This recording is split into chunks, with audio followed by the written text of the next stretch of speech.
নমস্কার দর্শক বন্ধুরা, আজকে ভিডিওতে আমরা আলোচনা করব অত্যন্ত গুরুত্বপূর্ণ একটি বিষয়।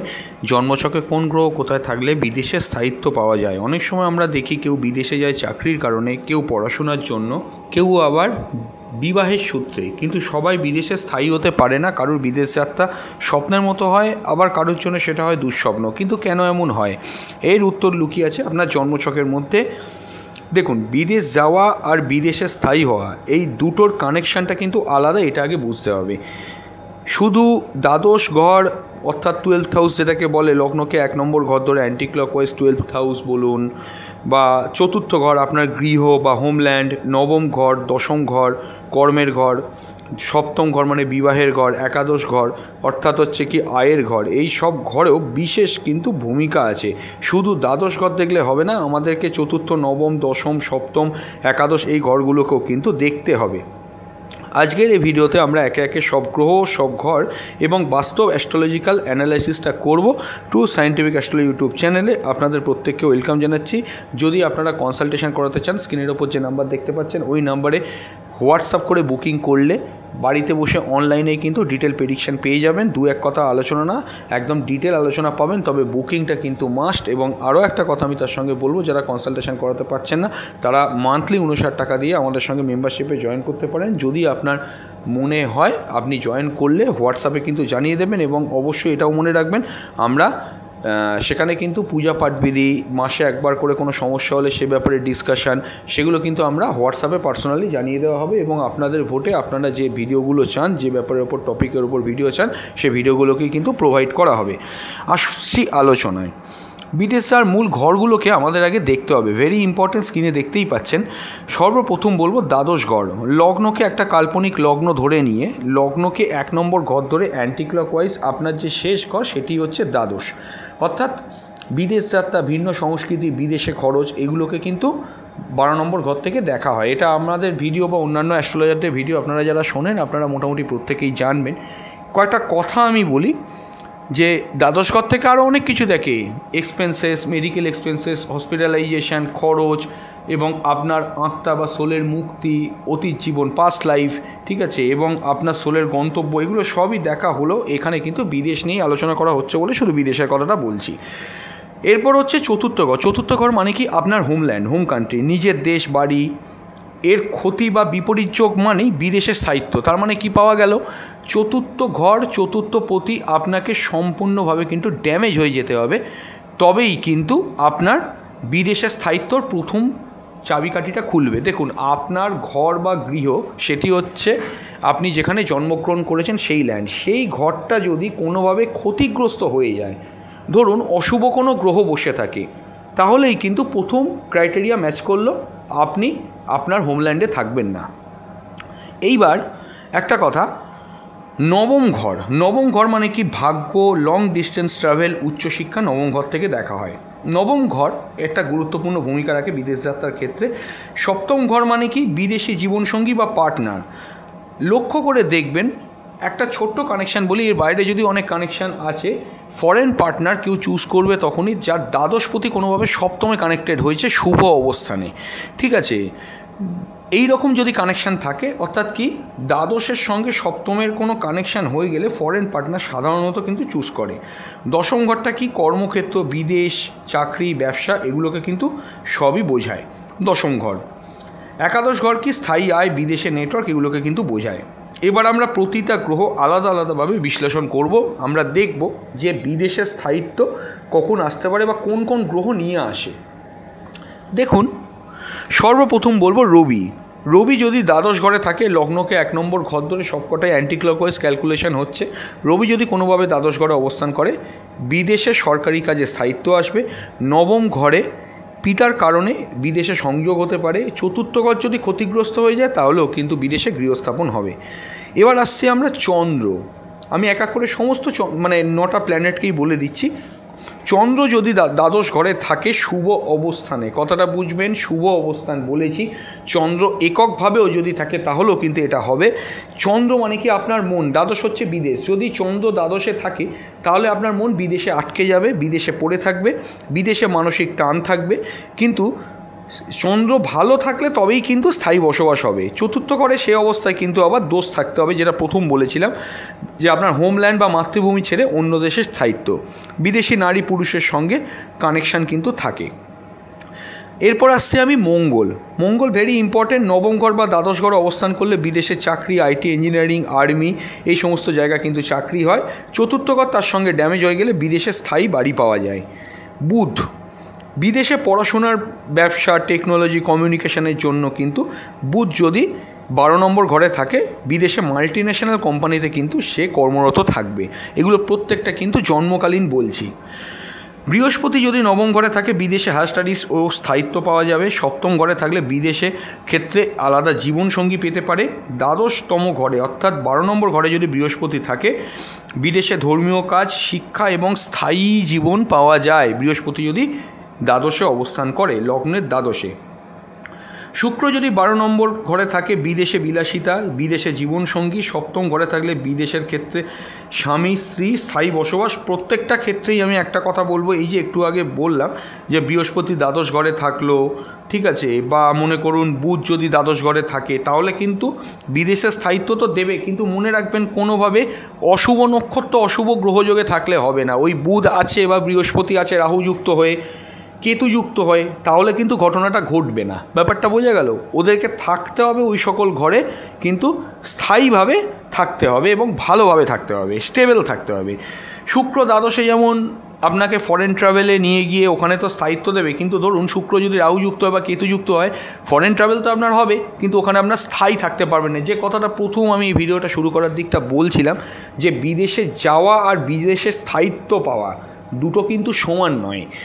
সাধারণভাবে বিদেশে স্থায়িত্ব পেতে গেলে একটা জিনিস মনে রাখবেন, অনেকেই বলে থাকে, কথাটা লক্ষ্য করে দেখবেন, আমাদের অ্যাস্ট্রোলজারদের মধ্যে অনেকেই মত পোষণ করেন, এটা ডায়মন্ড লাক বলে একটা কথা আছে, সেটা অনেকে বলে থাকে যে এই ভাগ্যের প্রয়োজন হয় বিদেশে থাকতে গেলে। তো এই লাকটা যদি না থাকে বা এই কানেকশানগুলো যদি না থাকে, বিদেশে হয়তো যাওয়া হতে পারে অন্যান্য গ্রহের হেল্পে, কিন্তু স্থায়ী বসতি গড়ে তোলা কিন্তু ডিফিকাল্ট হবে। শুক্র দ্বাদশে থাকলে বিদেশে আর্ট, মিউজিক, কালচারাল জগতে সাফল্য পাওয়া যায়। শনি যদি দ্বাদশে থাকে, বিদেশে কিন্তু স্থায়ী জীবন হয়, পরিশ্রমে সাফল্য পাওয়া যায়। চতুর্থ ঘর যদি দোষযুক্ত হয়, নিজের দেশ ছেড়ে বিদেশে কিন্তু গৃহ পাবে। একাদশ ঘরে থাকলে বিদেশে স্থায়ী আয় পাবে, খুব ইম্পর্টেন্ট। এবার আসছি আমি সেই বহু প্রতীক্ষিত প্ল্যানেটটার কথা, যেটা আপনারা অনেকেই জিজ্ঞেস করে থাকেন যে দ্বাদশে রাহু থাকলে বিদেশ যাত্রা হবে কি না। হ্যাঁ, অবশ্যই হবে, না হওয়ার কিছু নেই, কারণ রাহু হচ্ছে বিদেশপ্রেমী গ্রহ। রাহু যদি কারোর দ্বাদশে থাকে, লক্ষ্য করে দেখবেন বিদেশ কিন্তু তাকে টানেই। আপনি লক্ষ্য করবেন আপনার চেনা জানা যদি কারোর লগ্নের দ্বাদশে রাহু অবস্থান করে, কোনোভাবে অন্য কোনো গ্রহ থাকতে হবে না, রাহু একাই ওটার জন্য প্রায় যথেষ্ট। যদি থাকে, লক্ষ্য করবেন এই জিনিসটা, রাহু কিন্তু আপনাকে বিদেশে টানবে, বিদেশের মন কিন্তু বিদেশের ঘরেই পড়ে থাকবে। আপনাকে কিন্তু বিদেশ যাত্রা কোনো না কোনোভাবে, হয়তো আপনি চাকরি করবেন, আপনার কানেকশান আসছে বিদেশ থেকে, আপনি পড়াশোনা করবেন, আপনার কানেকশান আসছে বিদেশ থেকে, এই রকমভাবে কিন্তু কোনো না কোনোভাবে রাহু আপনাকে দ্বাদশ ঘরে টানে।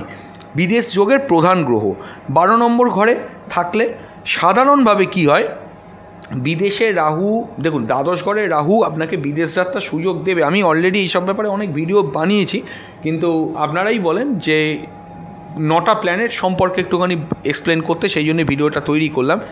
যে যেখানে ছিলাম, যে রাহুর কথা বলছিলাম, যে রাহু যদি আজ কোনোভাবে দ্বাদশ ঘরে অবস্থান করে, আপনাকে নিয়ে হয়তো ঠিকই যাবে, বিদেশে নিয়ে ঠিকই যাবে, আপনি বিদেশ যাত্রার সুযোগটা হয়তো ঠিকই পাবেন, বিদেশ যাত্রার যোগ প্রবল থাকবে, কিন্তু রাহু যে জিনিসটা দেয় সেটাতে কিন্তু স্থায়ী সুখ থাকে না। রাহু এক ধরনের দ্বাদশে ইলিউশন তৈরি করবে, বিদেশে যোগ মানে বড়লোক হব, বিদেশে গেলে সব সমস্যা মিটে যাবে, কিন্তু বাস্তব থেকে মানসিক যন্ত্রণা, একাকিত্ব, সাংসারিক অশান্তি, আর্থিক অশান্তি, এগুলো কিন্তু ধীরে ধীরে বাড়বে। রাহু দেবে সত্যি কথাই, কিন্তু সাময়িক সময়ের জন্য। চতুর্থ ঘর এই অবস্থায় ড্যামেজ হতে হবে, এবং নবম ঘর যদি রাহু থাকে বা অন্য কোনো শুভগ্রহ থাকে, তাহলে বিদেশ যাত্রা হতে পারে। কিন্তু আপনি মনে রাখবেন, যে কোনো জায়গায় বিদেশে স্থায়ী বসতি করতে গেলে যদি দ্বাদশে রাহু থাকে, আপনি কখনো যাবেন, কখনো আপনাকে ব্যাক করে চলে আসতে হবে, কখনো যাবেন, কখনো আপনাকে ব্যাক করে চলে আসতে হবে। এই ঘটনাটা কিন্তু, কারণ রাহু নিজেই যে স্টেবল না, আপনি যদি নিজে স্টেবল না হন, আপনি অন্য কাউকে স্টেবল করতে পারবেন না। এই কথাটাও যেমন সত্যি, সেমনি প্ল্যানেটদের ক্ষেত্রেও রাহু একটা ভিন্ন এনার্জি। রাহু যে কোনো ক্ষেত্রেই মনে করে যে আমি একটা ফল দেব এবং যতক্ষণ আমার সময় থাকবে আমি ফলটাকে দেব। ওই জন্যই লক্ষ্য করে দেখবেন রাহু দ্বাদশে আছে, গোচর বা ট্রানজিটে রাহু পজিশনটা খুব ভালো হয়েছে, তারা বিদেশ যাত্রা করতে পেরেছে। কিন্তু রাহুর যখন পজিশন দুর্বল হয়েছে বা রাহু সেই শক্তিশালী পজিশন থেকে সরে গিয়েছে, আর কিন্তু সেই বিদেশ ধরে রাখতে তারা পারেনি। এরকম বহু উদাহরণ আছে। কেতুর ক্ষেত্রে কি, কেতু খুব ইন্টারেস্টিং। কেতু যদি দ্বাদশে থাকে বিদেশে আধ্যাত্মিক স্থিতি পাওয়া যাবে। 12 নম্বর ঘরে দীর্ঘমেয়াদী বিদেশ জীবন, একাকিত্ব আবার বাড়তে পারে। চতুর্থ ঘরে কেতু থাকলে নিজের দেশ ছেড়ে অন্য দেশে গমন এগুলো কিন্তু ঘটায়। অর্থাৎ কি, যোগ ও দৃষ্টির ক্ষেত্রে দ্বাদশ ঘরের সঙ্গে নবম, দশম ও একাদশ ঘরের সংযোগ থাকলে বিদেশে কিন্তু স্থায়িত্ব পাওয়া যায়, বা দ্বাদশ ঘরের সঙ্গে যদি কোনোভাবে চতুর্থের কানেকশান হয় তাহলেও কিন্তু বিদেশ যাত্রা হয়, সত্যি কথাই। কিন্তু মনে রাখবেন, যে কোনো গ্রহ যে কোনো জায়গায় দ্বাদশে আপনার অবস্থান করুক না করুক, প্রথম ক্রাইটেরিয়া মনে রাখবেন দ্বাদশ ঘরে শুভ গ্রহ থাকতে হবে, 1। 2 নম্বর হচ্ছে কি, চতুর্থ ঘরকে আপনাকে ড্যামেজ হতে হবে, 2। 3 নম্বর হচ্ছে কি, এই দ্বাদশ ঘরে শনি, বৃহস্পতি, কেতু এগুলো যদি থাকে আপনি স্টেবল হওয়ার সম্ভাবনা কিন্তু বহুগুণ বাড়িয়ে দেবে কোনো না কোনোভাবে। বা দ্বাদশপতি যদি দ্বাদশে থাকে, যার যেটা লগ্নের দ্বাদশপতি, ধরুন কন্যা লগ্নের ক্ষেত্রে আমি উদাহরণ দেবো। কন্যা লগ্নের দ্বাদশ ঘর হচ্ছে ধরুন সিংহ রাশি। সিংহ রাশিতে রবি জন্মকালীন, জন্মদিনের সময়, জন্মদিনের দিনে রবি ওই সিংহ রাশিতেই অবস্থান করেছিল, মানে এটা কী হলো, দ্বাদশপতি দ্বাদশে ছিল। এটা বিদেশে কিন্তু স্থায়ী সাফল্য কিন্তু দেয়, স্থায়ী বসতি গড়তে কিন্তু দেবে। আবার অপর দিকে এই কানেকশানগুলো ইম্পর্টেন্ট। যদি কোনোভাবে দ্বাদশপতি দ্বাদশে চতুর্থ ঘর ড্যামেজ হয়, চতুর্থপতি ড্যামেজ হয়, তাহলেও কিন্তু সমস্যা ভীষণ মাত্রায় কিন্তু থাকে। তারপর আরও যে কানেকশান, নবম ভাবে বা নবম ঘরে শুভ গ্রহের অবস্থানটা কিন্তু খুব গুরুত্বপূর্ণ, এবং নবম পতির অবস্থানটাও গুরুত্বপূর্ণ। এগুলো কিন্তু মনে রাখবেন, এগুলোকে কিন্তু ভালো অবস্থানে থাকতে হবে। এবার দ্বাদশ ঘরে যদি শুভ গ্রহের দৃষ্টি থাকে, জাস্ট লাইক বৃহস্পতি অ্যাসপেক্ট করছে বা কোনোভাবে একাদশপতি অ্যাসপেক্ট করছে, তাহলে আপনি একটা বলতে পারেন কি, যে তাহলে আপনারও তো মনে হতে পারে যে বৃহস্পতির দৃষ্টি আছে বা শুভ গ্রহের দৃষ্টি আছে। ঠিক আছে, হ্যাঁ, বৃহস্পতির দৃষ্টি থাকলে ভালো হবে। দ্বাদশে যদি বৃহস্পতির দৃষ্টি থাকে, অনেকে অ্যাস্ট্রোলজাররাও বলে থাকে, ঠিকই বলে, কিন্তু মনে রাখবেন তারই সঙ্গে দ্বাদশ ঘরকে ভালো হতে হবে, দ্বাদশপতিকেও কিন্তু ভালো হতে হবে, তবে সে কানেকশানটা কিন্তু আপনার জোরদার হবে। সবথেকে 2-3টে কানেকশান আমি আবার রিপিট করছি। দ্বাদশপতি দ্বাদশে, চতুর্থ ঘরকে ড্যামেজ হতে হবে এই অবস্থায় দ্বাদশপতি দ্বাদশে। 3 নম্বর আমি আরেকটা বলে দিচ্ছি, যে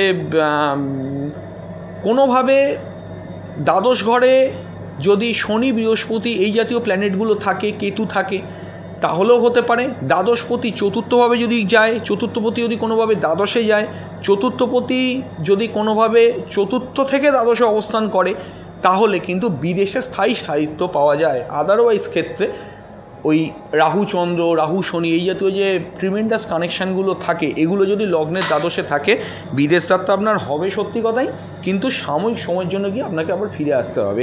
স্টেবল আপনি হতে পারবেন না, কারণ আপনাকে যে গ্রহটা নিয়ে যাচ্ছে সেই গ্রহটা নিজেই স্টেবল না, তাই আপনার স্টেবিলিটি কিন্তু আসবে না।